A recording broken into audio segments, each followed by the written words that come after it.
안녕하세요. 72세 된 김승관입니다. 캐나다에 이민 온 지 어느덧 20년이 흘렀네요. 지금 아내 영자하고 토론토 외곽 리치몬드힐에서 살고 있습니다. 오늘은 저희 아들 이야기를 좀 해보려고 해요.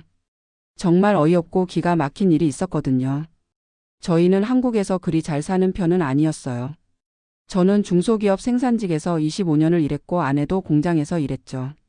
아들 민수 하나 키우는 게 전부였는데 그 녀석 대학 보내느라 집까지 팔아서 캐나다로 이민을 왔습니다. 2004년에 왔으니까 벌써 20년이 넘었네요. 그때 민수는 25살로 대학을 막 졸업했을 때였어요. 한국에서 가져온 돈이 15만 달러 정도였는데 집 얻고 정착하는데 5만 달러 정도 썼으니까 실제로는 10만 달러로 새 출발을 한 셈이죠. 처음에는 정말 힘들었어요. 영어도 잘 못하고 나이도 50이 넘어서 변변한 일자리 구하기가 쉽지 않았거든요. 저는 청소 일부터 시작해서 공사 현장 막일, 눈 치우는 일 뭐든지 했어요. 아내도 베이비시터, 청소 일, 한인 마트에서 온갖 일을 다 했죠. 그런데 다행히 민수는 금방 적응을 했어요. IT 쪽으로 일자리를 구해서 지금은 프로젝트 매니저로 일하고 있고 연봉도 9만 5천 달러 정도 받고 있다고 하더라고요. 백인 아내 리사와 결혼해서 딸 둘도 낳고 토론토 시내 좋은 콘도에서 살고 있어요. 저희는 민수가 잘 되는 게 그저 고맙고 기뻤어요. 그래서 우리 부부는 더욱 열심히 일했죠. 돈을 아끼고 또 아꼈어요. 외식은 거의 안 하고 옷도 기부받은 것이나 할인 매장에서만 샀어요. 차도 15년 된 중고차 하나로 계속 타고 있고요. 저는 69세까지 캐나다 정부기관 청소 일을 했어요. 월급이 그리 많지는 않았지만 꾸준히 일했죠. 지금은 은퇴해서 캐나다 연금 CPP로 월 600달러, 노인연금 OAS로 월 700달러 받고 있어요. 아내는 아직 한인 마트에서 주 3일 하루 4시간씩 캐셔 일을 하고 있고 시급 17달러니까 월 800달러 정도 벌어요. 거기에 한국에서 받는 국민연금이 월 40만 원 정도 되니까 환전하면 300달러 정도 되죠. 그러니까 저희 부부 합쳐서 월 수입이 2,400달러 정도 되는 셈이에요. 집은 다행히 모기지를 다 갚아서 재산세하고 관리비 합쳐서 월 800달러 정도 나가고 생활비가 1,200달러 정도니까 월 400달러 정도는 저축할 수 있어요. 그런데 여기서 중요한 건 저희가 이 20년 동안 정말 악착같이 모았다는 거예요. 어떻게 모았냐고요? 월 수입의 절반 이상을 저축했어요. 처음에는 월 1,000달러 정도 벌었는데도 600달러는 꼭 모았고 나중에 수입이 늘어도 생활비는 최대한 줄이고 저축 비율을 높였어요. 전기료 아끼려고 여름에도 에어컨 잘 안 틀고 겨울에도 난방비 아끼려고 스웨터 껴입고 지냈어요. 쇼핑도 할인 매장에서만 하고 외식은 정말 특별한 날에만 했죠. 친구들이 여행 가자고 해도 돈 아까워서 안 갔고 새 옷 사는 것도 몇 년에 한 번씩이었어요. 그렇게 해서 지금 저축한 돈이 75만 달러가 되었어요. 집값이 90만 달러 정도 되니까 총 자산이 165만 달러 정도 되는 셈이죠. 이민 왔을 때 10만 달러로 시작해서 165만 달러까지 불린 거니까 저희로서는 정말 대단한 성과라고 생각해요. 그런데 민수는 이런 사정을 전혀 몰랐어요. 저희가 일부러 숨겼거든요. 왜냐하면 아들이 우리한테 의존하지 말고 스스로 열심히 살았으면 했거든요. 그래서 항상 우리는 돈 없다, 겨우 살고 있다 이렇게 말해왔어요. 민수도 처음에는 괜찮았어요. 가끔 명절이나 생일 때 용돈 주고 손녀들 선물도 사주고 그랬거든요. 그런데 언제부턴가 민수가 이상해지기 시작했어요. 작년부터인가요? 가끔씩 돈 이야기를 꺼내더라고요.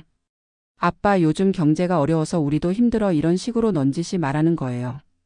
그래도 저는 우리도 연금으로 겨우 살고 있다고 했죠. 그런데 올해 들어서는 아예 노골적으로 돈을 요구하기 시작했어요. 아빠 애들 과외비가 너무 많이 나와서 힘들어요.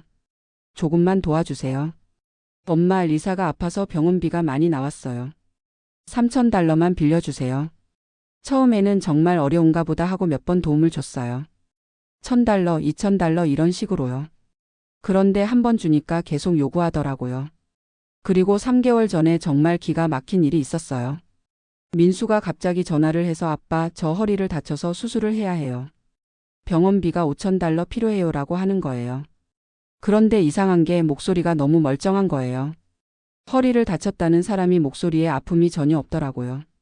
그래서 제가 병원에서 찍은 엑스레이 사진 좀 보여달라고 했어요. 그랬더니 민수가 갑자기 화를 내는 거예요. 아빠는 아들을 믿지도 않아요? 제가 거짓말하겠어요? 그냥 돈 없으면 없다고 하세요. 왜 이런 식으로 나와요? 저도 화가 났죠. 너 지금 거짓말하고 있는 거 다 안다. 정말 아프면 병원 기록이나 처방전이라도 보여줘야 하는 거 아니야? 그랬더니 민수가 완전히 돌변했어요. 아, 진짜 짜증나네요. 돈도 없으면서 왜 이민을 왔어요? 저한테 부담만 주고. 다른 사람들은 부모가 도움이라도 되는데 우리 부모는 도움은커녕 부담만 되네요. 이 말을 듣는 순간 정말 화가 머리끝까지 올랐어요. 저희가 얼마나 고생해서 이민 와서 자리 잡았는데 부담이라니요. 그래서 제가 당장 우리 집에 와서 사과해라고 했는데 민수는 전화를 끊어버렸어요. 그날부터 3개월 동안 연락이 끊어졌어요. 민수도 연락 안 하고 저희도 연락 안 했죠. 손녀들이 보고 싶어도 참았어요. 아내는 매일 울었어요. 우리가 뭘 잘못했길래 아들이 이런 식으로 나오냐면서요. 저도 마음이 아팠지만 잘못을 인정하지 않는 아들에게 먼저 연락할 수는 없었어요. 그런데 크리스마스가 다가오니까 아내가 더 힘들어 하더라고요. 손녀들은 제가 없는데 할머니, 할아버지 없이 크리스마스를 보내는 게 너무 안타깝다면서요.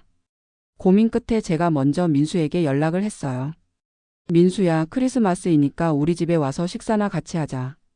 민수는 처음에 시큰둥했지만 리사가 아이들 때문에라도 가야 한다고 설득했나 봐요. 결국 크리스마스 이브에 우리 집에 오기로 했어요. 그날 아내가 얼마나 기뻐했는지 몰라요. 며칠 전부터 음식 준비하고 손녀들 선물도 사고 난리가 났어요. 저도 마음이 좋았죠. 크리스마스 이브 당일 민수 가족이 왔어요. 손녀들이 할아버지, 할머니 하면서 달려오는데 정말 눈물이 날 뻔했어요. 리사도 예의상이라도 메리 크리스마스라고 인사하고요. 그런데 민수는 여전히 어색하더라고요. 인사도 대충 하고 말도 별로 안 하고요. 그래도 아이들이 있으니까 분위기는 나쁘지 않았어요. 식사 후에 선물을 나눠주고 있는데 민수가 화장실을 간다고 하더라고요. 그런데 한참 뒤에 돌아온 민수의 표정이 완전히 달라져 있었어요. 나중에 알고 보니 민수가 화장실 가는 길에 제 방에 있는 컴퓨터를 봤던 거예요. 그때 마침 은행 사이트가 켜져 있었는데 저축 계좌 잔고가 화면에 떠 있었던 거죠. 75만 달러. 민수가 그 숫자를 본 거예요. 그 순간부터 민수의 태도가 180도 바뀌었어요. 갑자기 웃으면서 아빠, 엄마 그동안 제가 잘못했어요라고 하는 거예요. 제가 너무 철없었네요. 앞으로는 더 자주 놀러 올게요.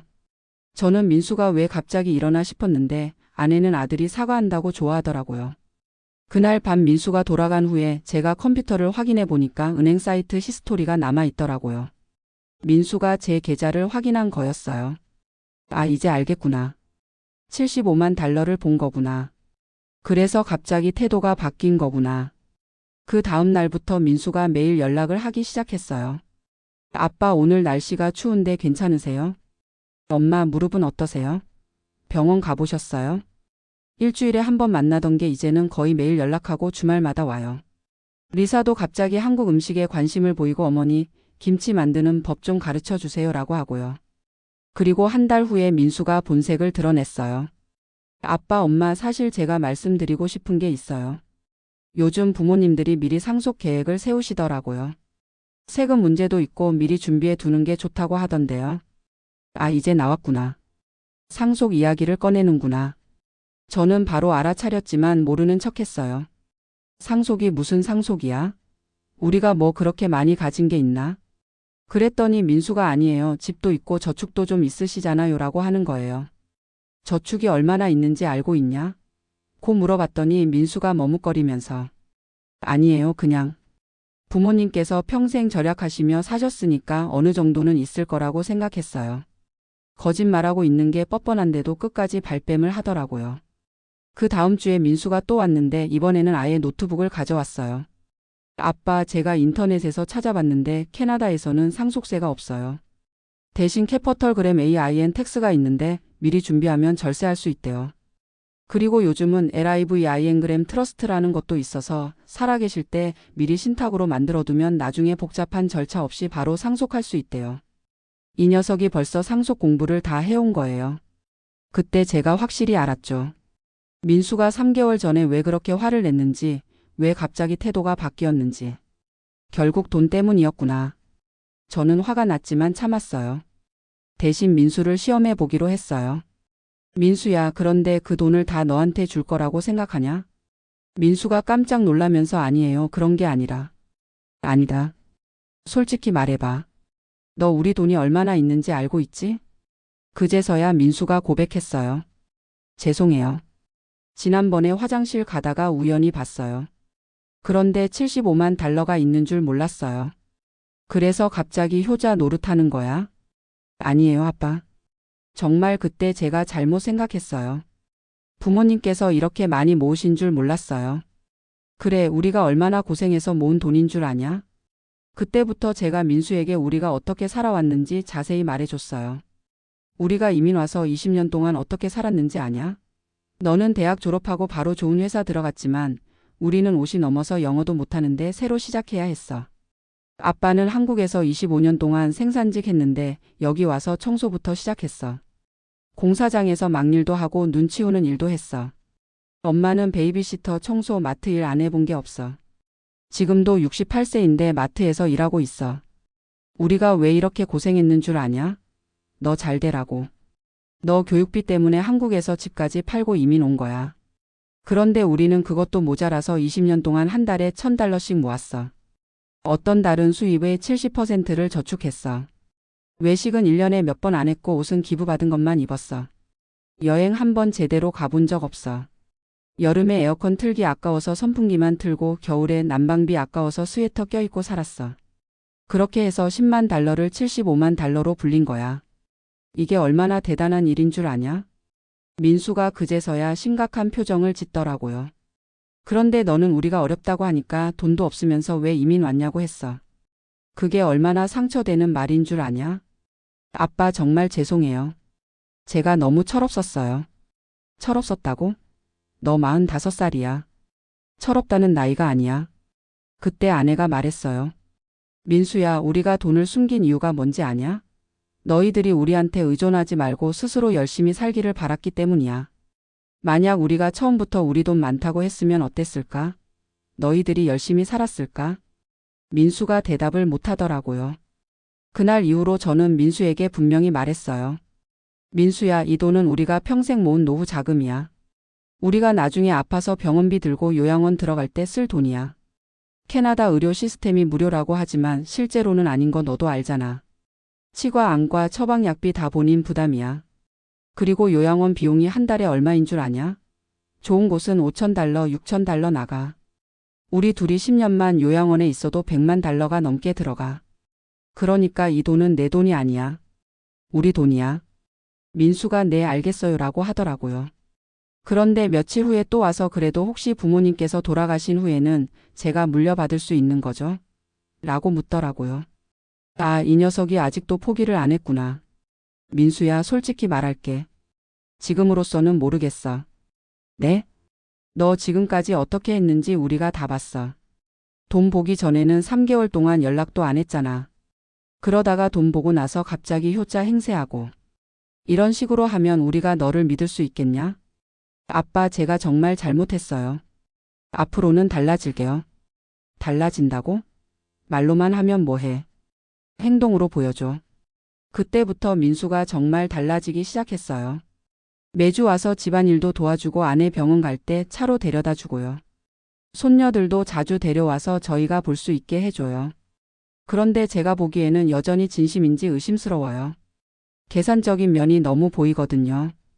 예를 들어서 아내가 무릎이 아프다고 하면 바로 엄마 무릎 수술비 제가 낼게요 라고 해요. 그런데 이게 정말 엄마 걱정해서 하는 말인지 아니면 나중에 상속받을 생각으로 투자하는 건지 알 수가 없어요. 아내는 그래도 아들이 변했잖아 라고 하는데 저는 아직 확신이 안 서요. 얼마 전에는 민수가 아빠, 제가 재정 관리 좀 도와드릴까? 라고 하더라고요. 요즘 인플레이션도 심하고 은행 이자도 별로 안 좋으니까 투자를 좀 해보시는 게 어떨까요? 이 말을 듣는 순간 확신했어요. 아, 이 녀석이 우리 돈 관리에 개입하려고 하는구나. 민수야, 그 돈은 우리가 관리할게. 내가 신경 쓸 필요 없어. 아니에요, 아빠. 정말 도움이 되고 싶어서요. 고마운데 우리는 지금까지 이런 식으로 모았으니까 앞으로도 이렇게 할게. 민수가 아쉬워하는 표정을 짓더라고요.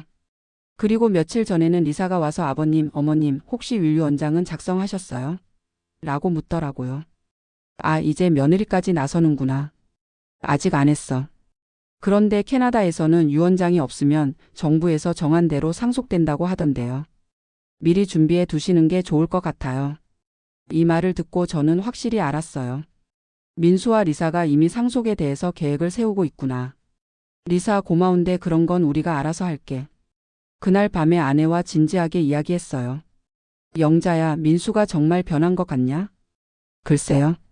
전보다는 자주 오고 잘해주는 것 같은데. 그런데 왜 돈 이야기를 자꾸 하는 것 같냐? 그것도 그래요. 전에는 돈 이야기 안 했는데 요즘은 자꾸 상속, 투자 이런 이야기를 해요. 내 생각에는 아직도 돈 때문에 그러는 것 같아. 아내도 동의하더라고요. 그래서 저희는 결정했어요. 일단 지켜보자. 민수가 정말 변했는지 아니면 돈 때문에 그러는 건지. 시간이 지나면 진심인지 가짜인지 알 수 있을 거라고 생각해요. 그런데 요즘 저는 다른 고민이 생겼어요. 과연 이 돈을 민수에게 물려줘야 하는가? 민수는 연봉이 9만 5천 달러예요. 리사도 간호사 출신이니까 일하면 7만 달러는 받을 수 있어요. 그러면 부부 합쳐서 16만 달러 이상 벌 수 있는 거죠. 저희 연금은 월 2,400달러, 1년에 2만 8천 달러예요. 민수가 저희보다 6배 이상 많이 버는 거예요. 그런데 왜 저희 돈을 탐내는 걸까요? 저는 요즘 다른 생각을 하고 있어요. 차라리 이 돈을 다른 데 쓰는 게 어떨까?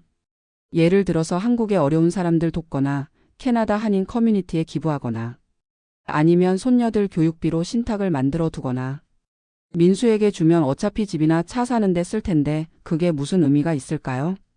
저는 요즘 한인 교회에서 상담을 받고 있어요. 목사님께서 자식에게 재산을 물려주는 것이 무조건 좋은 건 아니다라고 하시더라고요.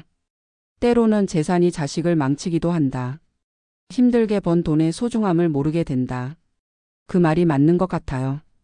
민수가 지금까지 열심히 살아온 건 우리가 도와주지 않았기 때문이에요.